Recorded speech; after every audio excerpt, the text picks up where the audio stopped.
Hello everyone, आज हम पढ़ेंगे तृतीय पाठः तीसरा अध्याय। अहम च त्वम च।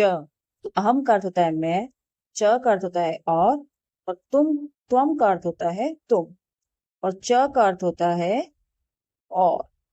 ठीक है, पर यहाँ पर च 2 बार आया है, इसलिए हम इसे एक बार ही पढ़ेंगे। हम कहेंगे मैं और तुम। अब इस चित्र को देखिए। इस चित्र में यह बालक अपना परिचय देते हुए कहते हैं, मम नाम भरतः। मम का अर्थ होता है मेरा, मेरा नाम भरत है। अहम छात्रः, मैं छात्र हूँ। अब दूसरे चित्र में यह पुरुष अपना परिचय देते हुए कहते हैं, मम नाम गणेशः, मेरा नाम गणेश है। अहम शिक्षकः, मैं अध्यापक हूँ। अब इस चित्र में ये डॉक्टर हैं, ये अपना परिचय कैसे देते हैं, मम नाम गौतमः, मेरा नाम गौतम है। अहम चिकित्सकः, मैं डॉक्टर हूँ। अब इस चित्र में ये किसान है, ये अपना परिचय देते हुए कहता है, मम नाम राघवः, मेरा नाम राघव है। अहम कृषकः, मैं किसान हूँ। अब इस पेज पे हमने देखा कि पुरुष अपना परिचय दे रहे हैं, तो जो भी उनके नाम है उन सब के पीछे देखिए विसर्ग लगा है, जैसे कि भरतः, गणेशः, है ना, गौतमः, राघव। अब इस चित्र में यह बालिका अपना परिचय देते हुए कहती है, मम नाम मेनका, मेरा नाम मेनका है। अहम छात्रा, मैं छात्रा हूँ। फिर इस चित्र में देखिए, यहाँ पर ये टीचर है, अध्यापिका है। यह अपना परिचय देते हुए कहती है, मम नाम प्रियम वदा, अहम शिक्षिका, मेरा नाम प्रियम वदा है, मैं अध्यापिका हूँ। अब इस चित्र में यह एक डॉक्टर है, वैद्या। यह अपना परिचय देते हुए कहती है, मम नाम सुमित्रा, मेरा नाम सुमित्रा है। अहम चिकित्सिका, मैं डॉक्टर हूँ या मैं वैद्या हूँ। अब ये सैनिक है, ये अपना परिचय देते हुए कहती है, मम नाम राधिका, मेरा नाम राधिका है। अहम सैनिकी, मैं सैनिक हूँ। तो इस पेज पे भी हमने देखा कि जब महिलाएं अपना परिचय दे रही हैं, तो उनके नाम के पीछे विसर्ग नहीं लगा है, क्योंकि यह सब, इन सब के पीछे क्या आ रहा है, इन सब के पीछे आ का स्वर आ रहा है। और आ क्या होता है, एक आकारांत शब्द होते हैं। आकारांत शब्द के पीछे विसर्ग नहीं लगता है। पहले हमने पढ़ा था प्रथम पुरुष, ठीक है। अब हम यहाँ पढ़ेंगे मध्यम पुरुष और उत्तम पुरुष। तो प्रथम पुरुष क्या होता है, प्रथम पुरुष को कहते हैं थर्ड पर्सन, ठीक है। जब हम किसी तीसरे व्यक्ति के बारे में बात करते हैं तो हम उसको कहते हैं थर्ड पर्सन। जैसे कि वह जा रहा था, श्याम आ रहा था, तो हम किसकी बात कर रहे हैं, हम किसी तीसरे पर्सन की बात कर रहे हैं, ठीक है। यहाँ पर हम किसकी बात करेंगे, देखिए यहाँ पे हम बात करेंगे मध्यम पुरुष की और उत्तम पुरुष की। अब ये मध्यम पुरुष क्या होता है, मध्यम पुरुष होता है सेकंड पर्सन। जब हम किसी सामने वाले की बात कर रहे होते हैं तो हम क्या बोलते हैं, तुम, ठीक है। तो तुम को संस्कृत में क्या कहा जाता है, त्वम। तुम दोनों को कहते हैं युवाम, और तुम सबको कहते हैं यूयन। उसी तरह अब ये उत्तम पुरुष है। उत्तम पुरुष क्या होता है, उत्तम पुरुष होता है फर्स्ट पर्सन। मतलब जब हम खुद की बात करते हैं तो खुद के लिए हम क्या यूज करते हैं, मैं। तो मैं को संस्कृत में क्या कहते हैं, अहम। हम दोनों के लिए आता है आवाम, और हम सब के लिए आता है वयम। अब देखिए इस चित्र में यह महिला इस पुरुष से प्रश्न करती है, त्वम कह, तुम कौन हो। तब यह पुरुष अपना परिचय देता हुआ कहता है, अहम सैनिकः, मैं सैनिक हूँ। फिर यह इन दोनों से प्रश्न करती है, युवाम कौ, तुम दोनों कौन हो। तो यह अपना परिचय देते हुए कहते हैं, आवाम सैनिकौ, हम दोनों सैनिक हैं। फिर यह महिला इनसे प्रश्न करती है, यूयम के, तुम सब कौन हो। तब यह अपना परिचय देते हुए कहते हैं, वयम सैनिकाः, हम सब सैनिक हैं। जब भी पुरुष के लिए कौन शब्द का प्रश्न निर्माण होता है तो हम पूछते हैं एक पुरुष के लिए कह, अगर दो पुरुष के लिए हम पूछते हैं तो हम बोलते हैं कौ, और जब हम दो से अधिक मतलब अनेक के लिए प्रश्न करते हैं तो हम कहते हैं के। ठीक है। अब यह बालिका इनसे प्रश्न करती है तुम कह, तुम कौन हो?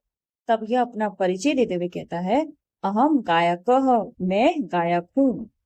फिर ये बालिका इन दोनों से प्रश्न करती है युवाम कौ, तुम दोनों कौन हो? तब ये अपना परिचय देते हुए कहते हैं आवाम गायको, हम दोनों गायक हैं। फिर ये बालिका इन सब से प्रश्न करती है यूयम के, तुम सब कौन हो? तब यह अपना परिचय देते हुए कहती है वयम गायका, हम सब गायक हैं। उसी प्रकार यह बालिका इनसे प्रश्न करती है त्वम कह, तुम कौन हो? तब यह अपना परिचय देते हुए कहते हैं अहम पत्रकार, मैं पत्रकार हूँ। फिर ये इन दोनों से प्रश्न करती है युवाम कौ, तुम दोनों कौन हो? तब ये अपना परिचय देते हैं आवामो पत्रकारो, हम दोनों पत्रकार हैं। फिर ये इन सबसे प्रश्न करती है यूयम के, तुम सब कौन हो? तब यह अपना परिचय देते हुए कहते हैं वयम पत्रकाराः, हम सब पत्रकार हैं। अब यह बालक इनसे प्रश्न करता है तुम कह, तो ये अपना परिचय देते हुए कहता है अहम पाचकः, मैं रसोइया हूँ, मतलब मैं खाना पकाने वाला हूँ। फिर ये इन दोनों से पूछते हैं युवाम कौ, तुम दोनों कौन हो? तो ये अपना परिचय देते हुए कहते हैं आवाम पाचकौ, हम दोनों रसोइये हैं।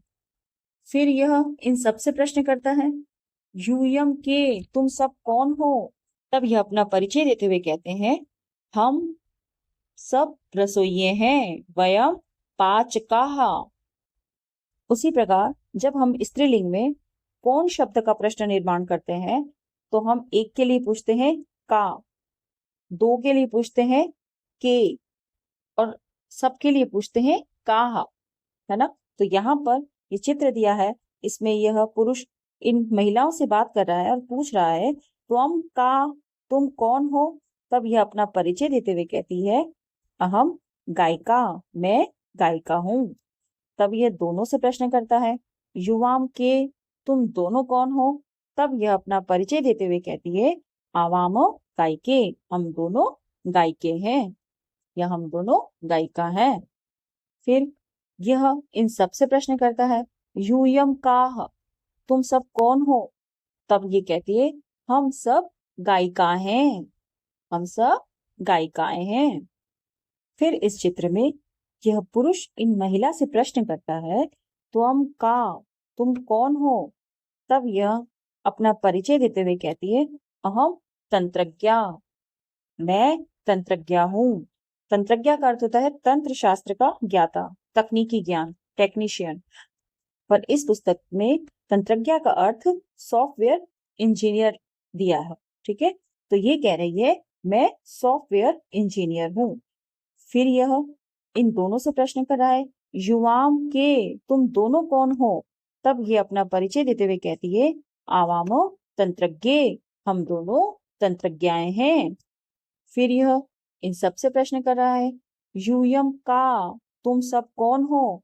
तो ये कह रही है वयम तंत्रज्ञाः, हम सब तंत्रज्ञाएं हैं, या हम सब सॉफ्टवेयर इंजीनियर हैं।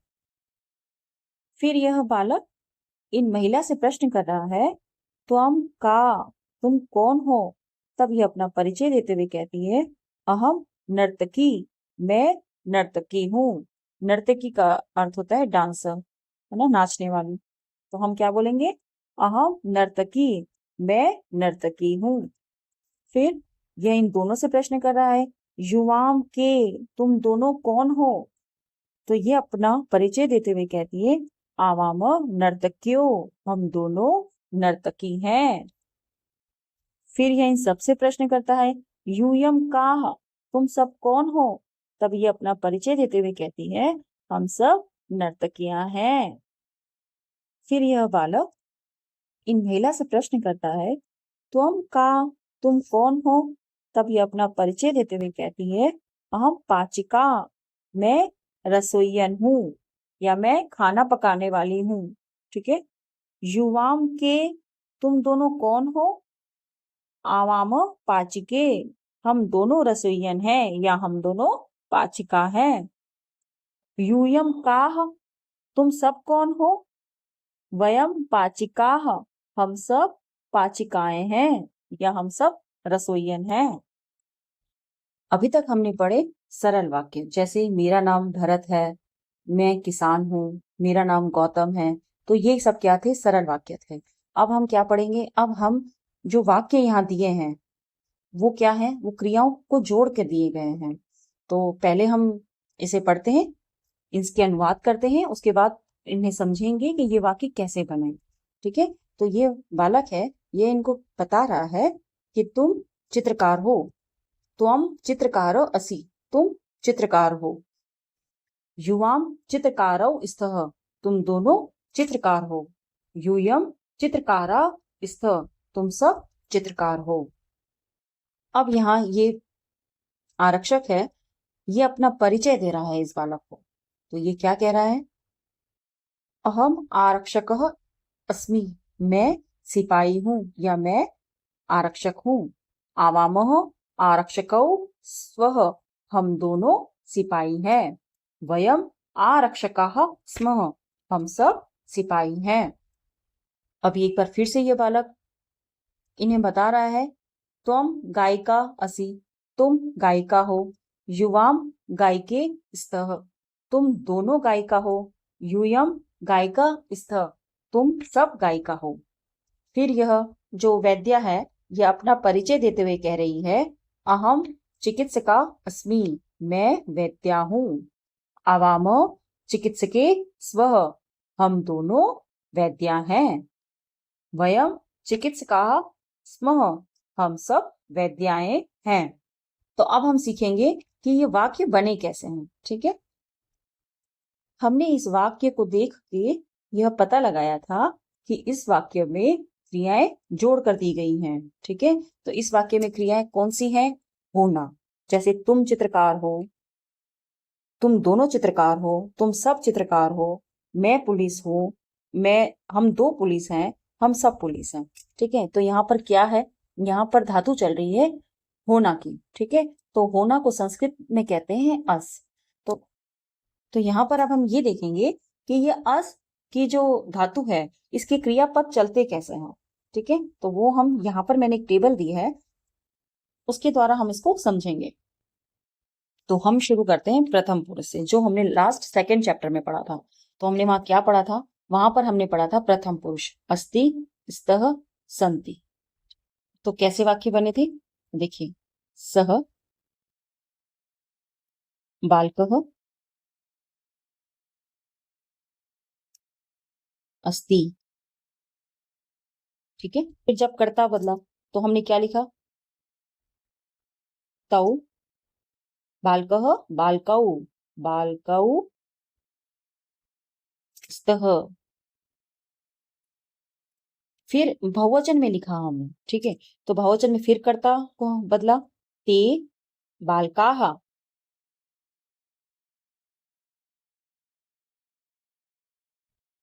सन्ति, वे सब बालक हैं। ठीक है। अब हम क्या पढ़ रहे हैं? अब हम पढ़ रहे हैं मध्यम पुरुष। तो मध्यम पुरुष का मतलब सेकंड पर्सन, मतलब तुम। तो हमने यहाँ पे क्या वाक्य बनाए हैं? उसी को ही, त्वम बालकः, क्या बनेगा? असि, तुम बालक हो। फिर हमने जब जब दो बालक थे तो हम क्या बोलेंगे? तुम का द्विवचन क्या आता है? युवाम। तो हम लिखेंगे युवाम बालकौ। अब कौन सी क्रिया लगेगी? स्तः। कौन सी क्रिया लगेगी? युवाम बालकौ स्तः। अब जब दो से अधिक बालक हैं तो हम क्या बोलेंगे मध्यम पुरुष में? यूयम। ठीक है। यूयम बालकः बालको बालकाः। स्त। ठीक है, तो कर्ता के साथ क्रिया बदलेगी। ये कर्ता क्या है, अगर सह मतलब वह है तो क्या लगेगा, एक वचन में अस्ति, द्विवचन में स्त और बहुवचन में संति। अब क्या है, कर्ता क्या है, तुम, तो एक वचन में असि, द्विवचन में स्तः और बहुवचन में स्थः। ठीक है, उसी प्रकार अब हम पढ़ेंगे उत्तम पुरुष। उत्तम पुरुष में मतलब जब हम खुद की बात करते हैं, खुद की बात में हम क्या करते हैं, हम मैं का यूज करते हैं। तो मैं क्या होता है, इसको संस्कृत में कहते हैं हम अहम बालकः अस्मि। अब जब हम दो हैं तो हम क्या लिखेंगे, आवाम, क्या बन जाएगा, बालकः बालकौ।